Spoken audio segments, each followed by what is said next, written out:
Dragonite came out and used a Thunder Wave, but it was all for naught, as Boy still managed to kill it with another Slushy Beam.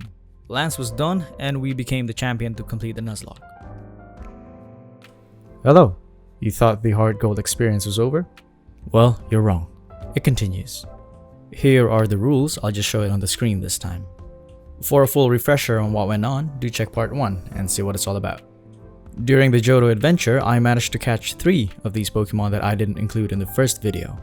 I caught Buggo the Paris in Alex Forest, and we managed to acquire a Magnemite, which we named Magneto. South of Blackthorn City, we also captured Scorpo the Gligar. With a heavy heart, we bid farewell to our precious team members, Ghosto and Boldo. They won't be forgotten. After getting the SS ticket from Professor Elm and the Pokédex upgraded by Professor Oak, we boarded the cruise ship headed for Vermilion City, where we battled a few trainers and played hide and seek. Before proceeding with the gyms, Psycho the Abra was caught east of Saffron City, and to the west of it we caught a Murkrow, who we'll call Honcho. Not long after, Psycho evolved into Kadabra, and not long after that, with the game patched by the Universal Randomizer, Psycho went on to evolve again into an Alakazam. Joining the adventure, Magneto evolved into a Magnemite after some training. And just like Psycho, Magneto went on to achieve his final form after a short trip to Mount Coronet. Just kidding, Universal Randomizer came to the rescue again. Returning to the Goldenrod game corner, after a long session of Voltorb Flip, we obtained the Thunderbolt TM for Magneto. And here we go with the gyms. The first gym we would face was the Poison type gym, since it had the lowest level cap of 50, so Psycho is taking the lead. There was nothing notable for this battle, as we had the perfect Pokemon to sweep Janine's team. Psycho one-shot all of Janine's Pokemon. Now, I posted a comment on the previous video about doing the Battle Frontier in this run, and the majority seemed to agree that there was no issue challenging the Battle Frontier in order to get one of the items here.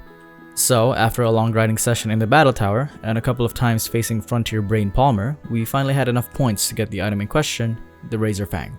After another bit of grinding and leveling, Scorpo would finally evolve into a Gliscor, and then we had some more fun at the Battle Tower to get the Razor Claw.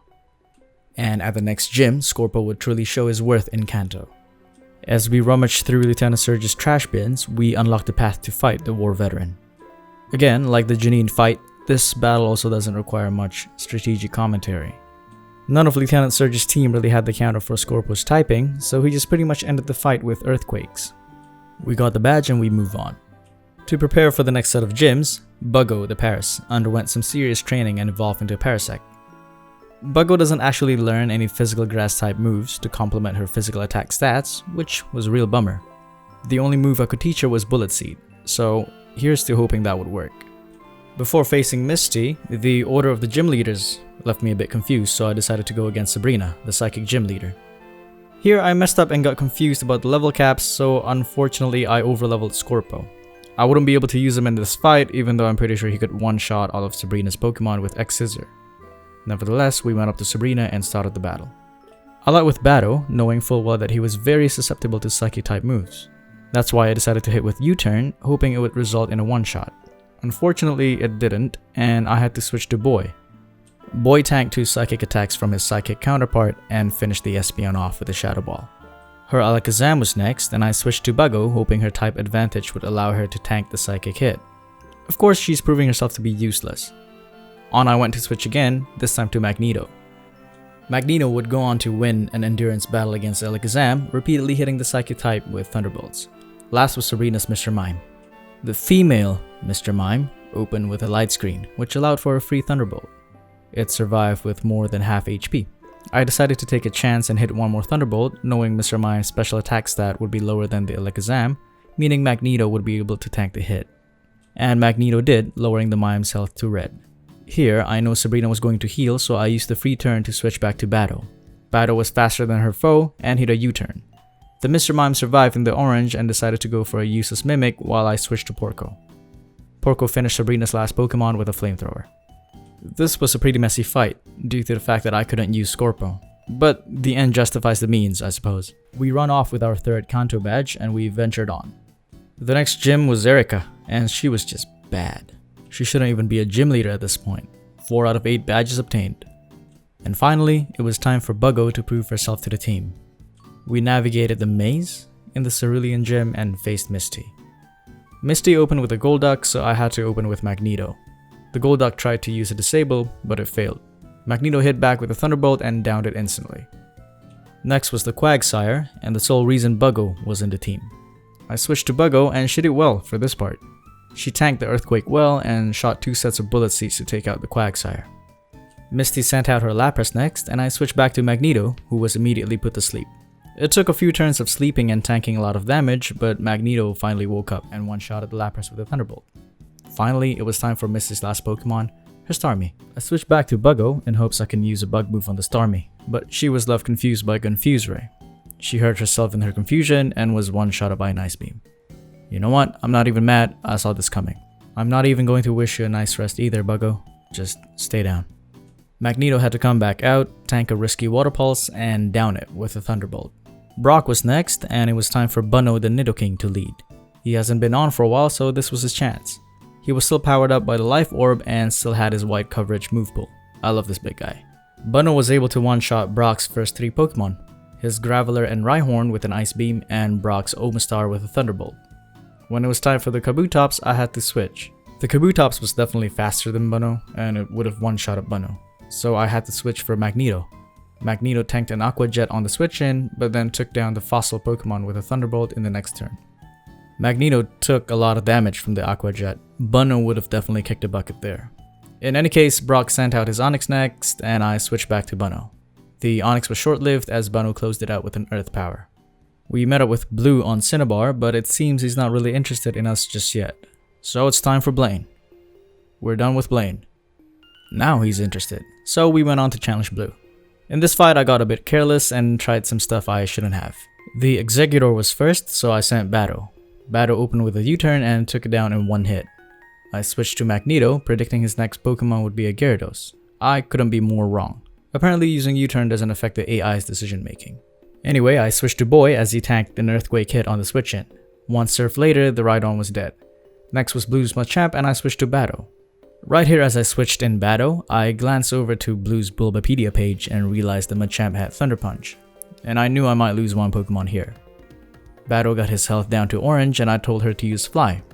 I glanced over at the Bulbapedia page again and saw the Machamp had Stone Edge and pretty much confirmed that I was going to lose Batto. See, this is what happens when you don't really read the Bulbapedia page in advance. Rest well, Batto, you've been fantastic. In any case, I sent Scorpo in and tanked 2 Stone Edges while I set up a Swords Dance. He would then take down the Machamp in 1 hit with an Earthquake. Next was Blue's Gyarados, which failed to intimidate Scorpo. I opted for a Night Slash here and I got a crit. I got lucky definitely, as I'm not really sure a Swords Dance boosted Night Slash would have taken out the Gyarados in 1 hit. Blue's Pidgeot came out next and Scorpo used Night Slash again, almost taking it out. The Pidgeot healed with a berry and switched my Pokemon with a Whirlwind. Out came Bunno. Hey, I'm not complaining at all. Bunno took care of the Big Bird with a Thunderbolt. Last was Blue's Arcanine, who came out all big and intimidating. He was taken care of in 1 hit with Earth Power. Easy day in the office for Bunno. Batto joins her friends in heaven. I think this is the most deaths in a Nuzlocke so far in this channel.